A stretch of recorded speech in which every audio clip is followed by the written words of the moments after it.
No, it's working. The mute was on. Yeah, sorry. Hello. It is... How do we start these things? It's been so long. This is Jennifer, and I am doing my solo episode, Jennisode. Is that how you said it? Jennisode? So I said it. I mean, Jessica's still here, but that's beside the point. Not beside the point. Of course she's here. It's the whole point. It's the whole point. Just in case. And it's the Behavioral Plan Podcast.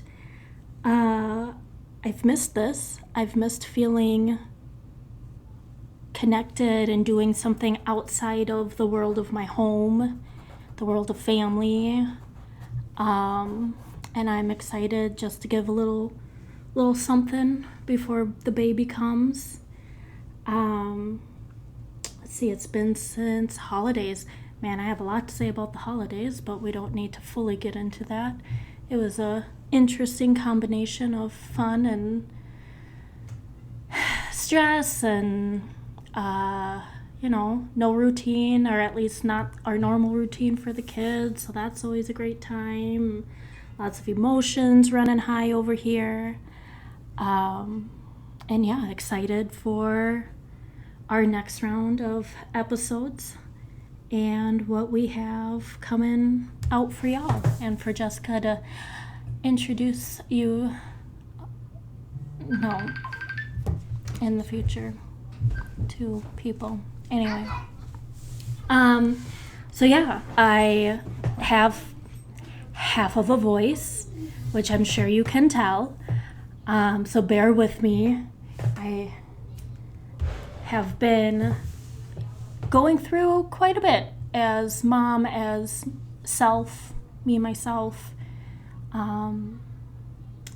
all the above, and I'm having interesting time. Obviously, Jessica shared some things going on in her world, and I definitely want to add to why we've just been kind of taking an extended break from everyone. But let's start with the positive. Let's start with, my 8-year-old is absolutely amazing, obviously, but we're really hitting a turning point where he's taking more mindful approaches with his little sister and attempting to figure out how to play with her, which has been just a joy to watch. But, with being 8 also comes other fun troubles of just, it's hard to get back to school, it's hard to get back into a routine, it's hard to want to do anything when it's, what is it today, -12 outside? Ugh, -12. It just hurts. I'm not even outside and it hurts my body. But yeah, he's kicking butt with all of his extra supports and everything, and hopefully wrapping up his CFSS transfer here. Yeah, just lots of love for the 8-year-old. Little Miss turns 2 in just a few short days. Gosh, she's a character, let me tell you. Her personality's really coming out. Her spiciness is really coming out, which to a parent you're like, so enjoyable that you don't put up with nobody's crap. But then at the same time you're also in your head going, oh man, this is gonna be fun. But we ended up getting her into, I don't know if I've mentioned this since the last check-in, but we've gotten her into a new speech therapy, not with the same place that wanted to strap her down and force her to sit during her sessions. We have a really, really lovely woman who is working with her, not only on speech, which she's not super far behind, but she did qualify for some expressive language, and then also some food therapy, because my kiddos are just unique individuals that their tongues just don't want to do what the tongue wants to do. So we're working on chewing, we're working on swallowing. Her tongue just moves forward and back, and at this age it's usually a circular motion, kind of like Henry's would just kind of move off to one side versus the circular motion. It's just amazing. Like, and I didn't think she actually needed to go in for this eval, but I'm just that person that I'd rather check just to see. You know, same with the autism diagnosis. Like, in my gut of guts, I'm like, okay, let's go with Masonic. They're amazing, obviously. Love the Masonic Institute, but you know, I just keep going. So brought her in for that eval, and who would have thought that she needed food therapy as well. That's not just I like my food a certain way. Anyway, so that's my update with the kids. Everyone's staying warm, everyone's eager to get somewhere, whether it's an indoor gym or something, just to get that energy out, because we all need it. We all need a little something. But now to all the fun stuff. So we got the news back in December, January. Where are we? No, we got it in Jeez Louise. It really hasn't been that long. No. So I'd say starting late November, early December, I started having some minor symptoms that just were chalked up as, oh, it's pregnancy. And, you know, as a parent of kiddos that keep you on your toes and keep you moving and keep you constantly trying to figure out, you know, the Da Vinci Code, it feels like. Mm-hmm. I try so hard to be mindful about my self-care, and I try so hard to be mindful of who I am outside of mom, that all of a sudden you start like, oh, that doesn't feel right, or oh, that's weird, I don't think I ate anything today. And not because it was just so busy, I just didn't feel hungry, or just like all these weird things kept coming up, including stuff I won't share with you because that's just not necessary for anyone. But as it was getting worse, and as we were getting closer to the holidays, and me noticing others are pointing out things that I wasn't doing, or trying to offer help with things that they were noticing, or the amount of people that are like, you need to eat some food. It's like, yeah, I know. I know when I need to eat food. But yeah, it just symptom after symptom started kind of stacking up. And so I finally felt comfortable. And this is where I myself get in my head, similar to when I go in to talk to people about my kids. Like, hey, this is what I noticed. This is what I'm seeing. I push so much harder for my kids because it's easier, right? You're fighting for them. But I really tried to hit it with that same energy of like, this just does not seem okay. I've just always had this weird fear of telling doctors that I'm not okay. And some of it is just life experience, and some of it is being in a home that you didn't always go to the doctor for stuff unless it was an emergency. In my teens and 20s, I only went if I was knocking on death's door feeling like complete garbage. So thankfully I opened up and I talked about what I was going through, my symptoms, and I just try to lay as much as I can remember, with missing stuff, I'm sure, out, and ended up with a diagnosis of cholestasis, which, if you don't know what cholestasis is, be thankful. It is not a fun, pleasant thing.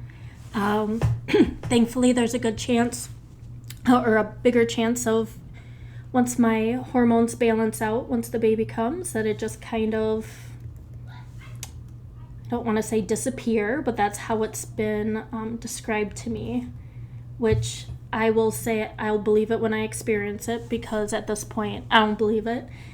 But it is a condition that slows or stops the normal flow of bile in the gallbladder. And I keep thinking back to that old, it's probably not that old, but that old Vicks commercial where it's like a medication commercial for like cold and flu season, and it shows the parents can't, just curl up in bed and drink their medicine and go to bed to feel better. Like, there's no days off, right? And so it's been a journey of very little energy to come together to do stuff like recording and even just having the brain power to type up something to post. And I know it sounds so minor, but all my energy is going into my kids right now, and all my energy is going into what I need to do to take care of my body. But like I said, excited to just get you guys updated here. Anyway, so we'll see. It would be nice if we can just go into this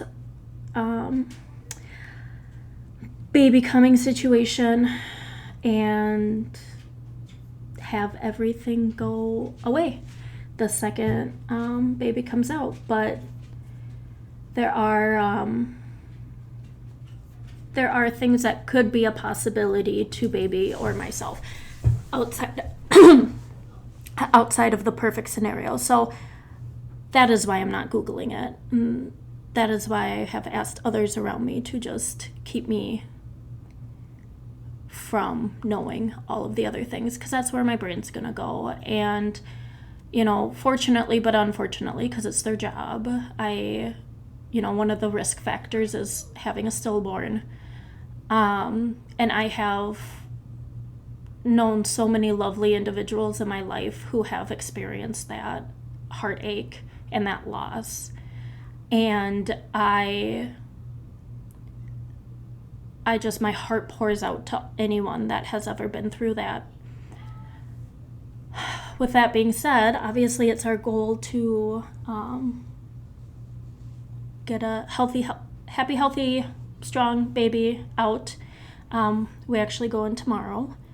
So we will be at the 36-week mark, which, all is comforting usually once you hit 36. So I'm trying to stay positive. I've been doing that the last couple of weeks. Every time I go in for tests and labs and whatnot, is just coming home and being like, or going in, for the past week, just going in and going, I'm coming home today. I have my bags, because that's my anxiety right there. I'm going to bring my bags every single time just in case they want to haul me in. We got mom and sister watching that toddler of mine and our zoo of a house. But it has been hard. I have a ton of mom guilt for the baby that I am currently growing, but also a ton of mom guilt for my babies that are in the house. Like, I've been slowly working on this manual of how to support my children and care for them when I'm not just gone for the afternoon, right? And there's this unknown variable of how long are we gone for? Are we gone for just the typical 3 to 4 days? Is it going to be more than that? If little man needs some more attention, there's so many unknowns, which if you have a household like ours, you have a very difficult time operating in those situations and being able to give clear-cut answers to children who want black and white, clear-cut answers to feel comfortable. Which I also feel very comfortable and supported if I have clear-cut answers. But this manual of mine, I've just chipped away at it, just a page a day or a couple pages a day, because I know, I'm not dumb. I know it's not going to be mom or dad. I know it's not going to be the core people that live in the house, right? But we do have a good support system with our family. Sorry.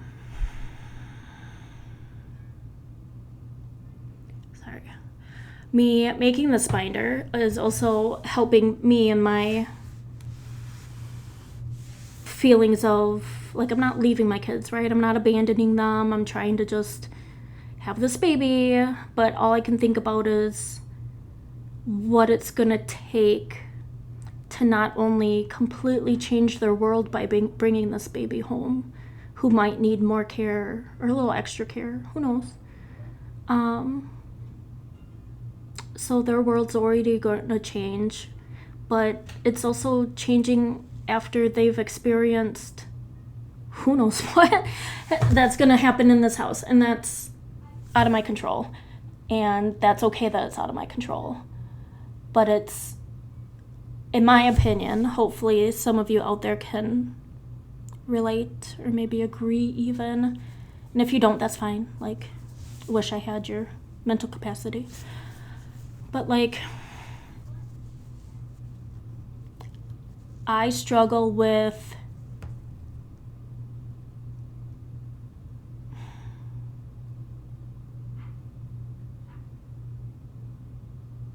I don't want to talk about that. That's okay.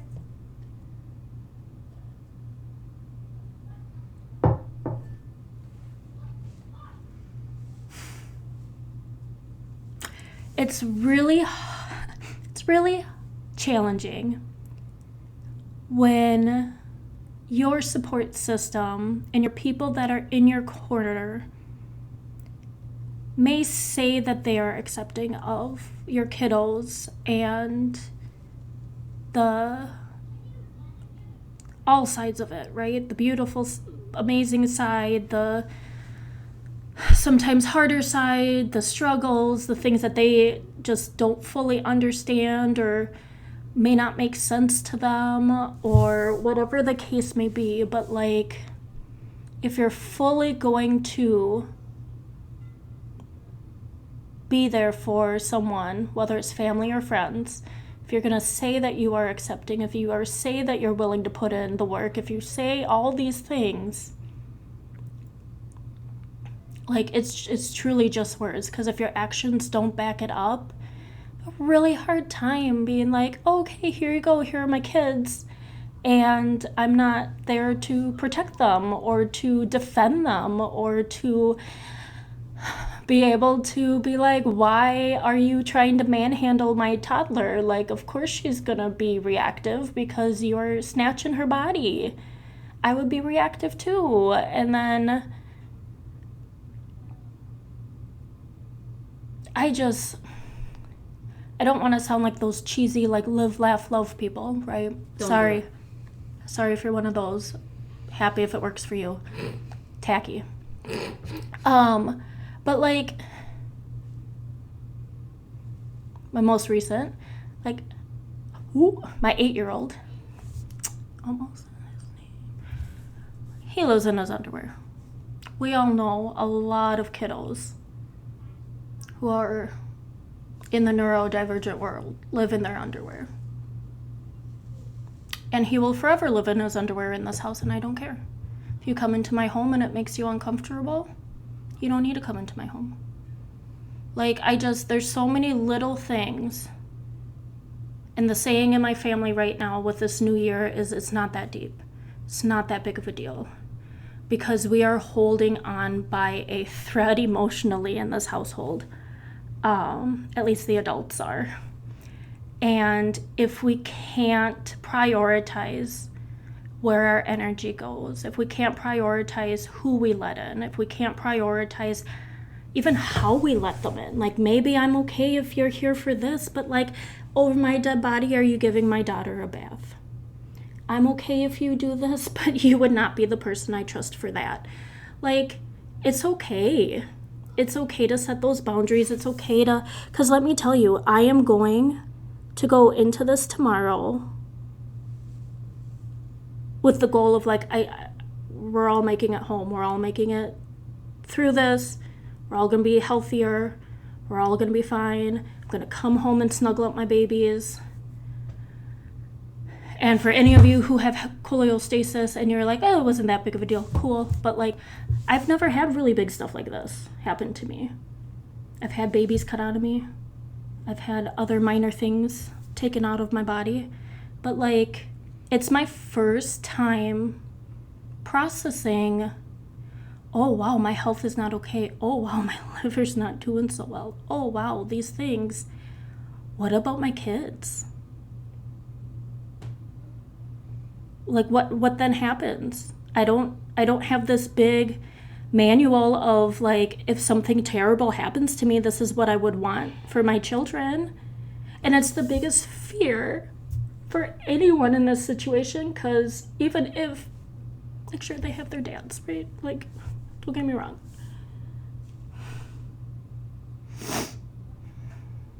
But if we can't continue trying to support this community, support these parents, support these moms, support and fight for anything and everything possible to happen for our kids, they're just, the fear of someday having my child just shut in a group home or something, just left to do probably nothing, right? Watch TV. Such a big fear. And like, I know that wouldn't happen to him if something bad were to happen, because he's 8 and she's almost 2. But like, holy Hannah. Like, how do you put such a huge responsibility on your family or on friends? Like, who's next up on your list? Because I've got one person in mind for my list, but let me tell you, that person's awfully busy at the moment. What person's living in your basement at the moment? Awfully busy. And I don't think she needs 6 on her plate with added help. I'd gladly do it. I know. And it would be a happy farm. It's just, it's really just, it's putting my headspace in a different view, in a fuck it. Like, you accept or you don't accept. You're in our circle, you're not in our circle. You're here for us, you're not here for us. Like, it's 2025. And big things are happening for both of us. Big things are happening in such different ways. And I'm another year closer to 40. So it's Capricorn season. Oh, it's the last day. It's the last day. Oh, fuck me. I'm just done. I'm done giving excuses for people. I'm done not feeling supported. I'm done not having my kids feel supported anymore. Like, we got a lot on our plates. And I think it's okay to finally hit that point, if you ever hit that point, of just like, cool, black and white. You're in or you're out. Well, let's see. Whether it's just, hey, it's a new year, hey, we're back to our routine, whatever pulled you through the end of another year into the beginning of the next. Hopefully it's all filled with positive, warm, friendly hugs and support and new opportunities. Hopefully you're not wrapped up in a bunch of county stuff right now. Hopefully you're just being able to enjoy these freezing temperatures of just being at home and having quality time with your family. And if you're someone that also is struggling with the balance of, hey, I do not feel good, my body does not feel good, and how do I keep up with my children? I hear you, I see you. You can reach out, you can email us, you can message us, whatever form of communication you want. We are only as strong as, what am I trying to say? We're stronger the more we support each other, the more we're there for each other. And that's the whole point of this, is just building our community and making sure none of us feel alone in what we're going through, because there's all variations of the same thing going on with everyone. So that's space for this. So this is Jennifer for her first Jennifer episode, Jennisode, and I don't know why I saying that. This is Jennifer with her first Jennisode. A little tired, a little not so clear-headed, but it's what you get. And next time, or the following time, depending on how this chalks up, I will have a baby to share with you. So, this is Jennifer, and this is the Behavioral Plan Podcast. Do, do, do, do, do, do, do, do.